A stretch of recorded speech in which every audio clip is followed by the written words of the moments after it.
When the Federal Court of Appeal came back with its ruling in August, conservative politicians all had the same answer. You've got to fight this in the courts. You need to appeal that decision. You need to change the law. We knew that was a mistake. We knew that instead, we need to change the processes and actually work with Indigenous peoples, actually work with environmental concerns. If conservative politicians had had their way and we had appealed the Federal Court of Appeal's decision, this summer the only people be working would be lawyers in courts instead of these folks behind me.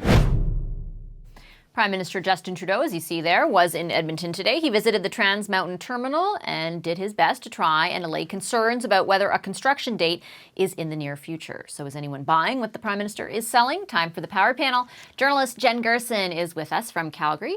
Marty Patriquin of iPolitics is in Montreal. And here with me, Le Devoir's Marie Vestel. Hi, everyone. Hi. Happy Friday. Jen, I'll start with you. Is anyone buying the arguments the Prime Minister is making there? Well, I mean, that is a fair argument. I've actually given Trudeau a considerable amount of praise for example, buying the Trans Mountain Pipeline, because it was obviously in what he believed to be the national interests, despite the fact that, there really wasn't any votes in it for him, certainly not in Alberta. So, he's making a fair point, and that, he's quite correct to say, hey, look, if we had decided rather than to go our route and instead to take this back to court, it just would have slowed everything down. The issue is that, as far as I'm aware, there's no reason why you couldn't do both the things simultaneously. You could take the federal court decisions back to court and appeal it, while also continuing consultations and also going through the approvals process again. And I think that you could have actually done that simultaneously. Why you would choose not to, I mean, there are lots of totally valid reasons for that. The question of whether or not it's going to actually win anyone over in Alberta, no, I don't think he's actually playing to Alberta at this point. I think that what he's trying to do is show that he can be the reasonable centrist leader who can put issues of pipeline and economy at the forefront, while at the same time championing a kind of a climate change plan and a green policy. Yeah. That's a pretty fine needle to thread, because at the flip side of it is that you just wind up coming across as sort of hypocritical and saying one thing to one side of the country and another thing to the other side of the country. And Marty, go ahead. I mean, that's what the Liberals do. The Liberals are in a great position when it comes to this kind of stuff. Let's put this into context for a second. Last Wednesday, he was in Montreal in Saint-Marie near here at Stéphane Guilbeault's investiture. Stéphane Guilbeault, who is the former leader of Greenpeace Quebec, virulently anti-pipeline, guy who started Équiterre. He's a household name here. And then he flies and goes across the country and goes and stands with a bunch of roughnecks in front of a pipeline that he bought for $5 billion. Any other party that tried that would be called out, exactly as Jen just said, it's rank hypocrisy. But the Liberals have this ability to go in and do this kind of thing. It's almost like triangulation for them. They're able to stay in Quebec and say, look, we're pro-environment, and go out to Alberta and say we're pro-pipeline. This is the Liberal conceit that they've sold since 2015, and this is just further demonstration of that. Are they really able to get away with it so easily, though, Marie? And I'll pull up a tweet from Andrew Scheer before I get you to weigh in on that, the federal Conservative leader, who says, don't let Justin Trudeau's phony photo op today fool anyone. Wednesday, he celebrated the nomination, as Marty pointed out, of a well-known anti-energy activist as his star candidate. Trudeau has shown his colors and wants to, quote, phase out Canada's energy industry as fast as he can. So they're kind of positioning that star candidate against the message and saying, hey, this is hypocritical. Do you think, as Marty says, that the Liberals can get away with that? Yeah, actually, I don't think, like Jen, that they're saying something different in each part of the country. I think they're saying the same thing. They're saying both things, which some people can can say is hypocritical. I think the end result, though, is that you end up angering both sides, right? So progressive voters and Quebec voters are disappointed that Mr. Trudeau bought a pipeline, but Alberta voters are disappointed that TMX is still not built and that they are still having a hardship over there, and they feel like they're getting nothing out of Ottawa. And so I think they're trying to thread the needle, as Marty says, but I don't know how much you end up actually getting more votes as opposed to just having trouble keeping votes on both sides. I do think, though, that I don't know if it's the smartest thing to attack Stephen Guilbeault.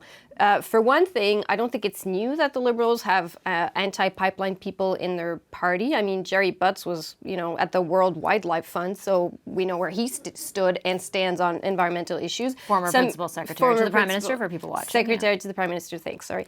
You had BC MPs when the government first approved TMX in 2016, who were openly disappointed with the decision. Hedy Fry, Terry Beach, who were openly saying they wished it had gone another way. And the government still approved the pipeline twice and bought it. And so Mr. Scheer can point the finger at Mr. Guilbeault, who, it's true, still stands by his opposition to TMX, but I don't know if it really swerves any votes in Alberta, where people already think that the Liberals don't want a pipeline. And I wonder if there's a risk in Quebec, where the Conservatives do have to win seats if they want to try and win government in October. And the seats that they need to win are in ridings in areas where they're not so staunchly supportive of a pipeline in Quebec. Jen, what do you think about that? No, I agree. I was actually the one who said that they were trying to thread the needle. Sorry. But that's okay. No, I think that's right. I'm actually not particularly bothered by the fact that there's an anti-pipeline activist who got selected here. I mean, I can understand why the Conservatives are trying to make hay on it, and certainly the optics of it, given the timing of the events, is pretty stark. But let's be honest. I mean, we expect caucuses to have a certain degree of diversity of opinion on a whole range of issues, and it would be pretty hypocritical for us to sort of assume that every single Liberal MP is going to be totally pro-TMX, just as we don't expect every Conservative MP to be pro or anti this or that. So a certain degree of diversity is expected, but highlighting it for the Conservatives is just it's part of that's just theater. Marty? Yeah, just on Andrew Scheer's point, what Marie said, just to follow up a little bit, he can call it that Trudeau's anti-pipeline and anti-energy and all that kind of stuff. Dude, he bought a $5 billion pipeline. And then on the other hand, you can go, well, look, the environment's going to go, look, he bought a pipeline. Well, they just recruited, probably arguably, in Quebec anyway, one of the most staunchly anti-pipeline people to run for them because he believes in their platform.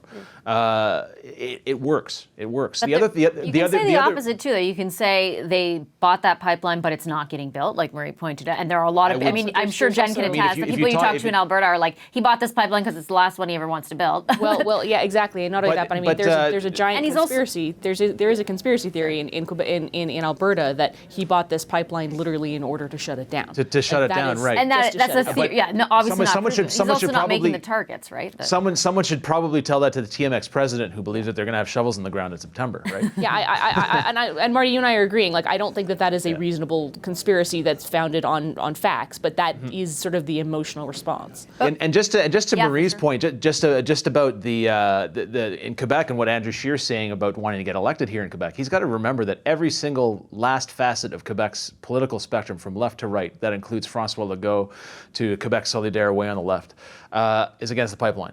There isn't a single provincial political party in this province that is in favor of having that thing coming underground through Quebec. The only party that was open to it during the election in October was the CAQ, and they're now against it. But there is no pipeline coming, and no one's going to propose one to go through Quebec. That's right, but it remains a very, very political thing because because it shows that, right? That was exactly. 90% of the questions. Exactly, and also Andrew Scheer, doesn't talk about it much when he's in Quebec, but he wants to do this energy corridor through the country. That necessarily means that they're going to have to go through Quebec at some point. And he's also really not explicit, Marie, about whether or not he would force that under a so-called constitutional authority or whatever. He will not specifically say, no, I'm going to force something on Quebec. No federal leader at this point will. Yeah, well, no one would. It's political suicide. But that's also what I wanted to touch on, where I think things will get tricky for Mr. Trudeau leading up and in the election campaign, is the fact that he will not say who the responsibility ultimately lies with. So today he said, interprovincial projects are federal responsibility. My responsibility is to protect the national interest, but it's also to ensure that I protect national unity. I was a bit disappointed that no one asked him who is threatening national unity. Is it Alberta if they impose a pipeline, or is it Quebec if they veto a pipeline, or they try to veto a pipeline? I think that's a question that he'll get asked Who's a your lot, favorite and that child? he might try to have to, favorite and that he might have to find an answer to.